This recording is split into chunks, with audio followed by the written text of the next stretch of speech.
Meus prezados amigos, vamos agora ver o que Jesus fez em João 5, versículo 6. E Jesus, vendo este deitado e sabendo que estava nesse estado havia muito tempo, disse-lhe: queres ficação?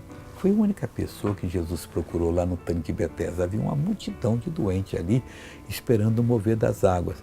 Mas Jesus via que esse homem tinha perseverança na fé. Estava muito tempo ali. O que é que fez o Senhor Jesus? Aproximou-se dele e fez a pergunta: você quer ficação? Pode ter certeza que aqueles que perseveram, não precisa ser muito tempo não. Se olharem para a palavra de Deus, porque aquele tempo Jesus estava limitado ao tempo e ao espaço, agora não. Agora ele está em toda parte, fala com todo mundo de qualquer língua no mesmo tempo. Então Jesus vai perguntar a você se você quer ficação. Ele vai lhe dirigir para você conseguir a sua cura. Quando Deus inicia um propósito na vida da pessoa, o final vai ser feliz. Veja essa pessoa que ele iniciou e fez ela curada. Maria José, o que você tinha? Há muito tempo eu tenho uma dor aqui no braço. O médico falou até que eu teria que operar. E essa noite eu não dormi de muita dor.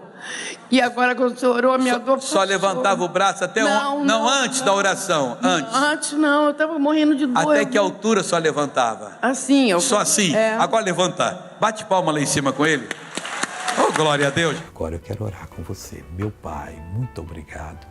Porque o Senhor é o nosso Deus, o Senhor é o nosso pastor, o Senhor é o nosso libertador. Pai, o Senhor é aquele que opera maravilhas e só faz maravilhas.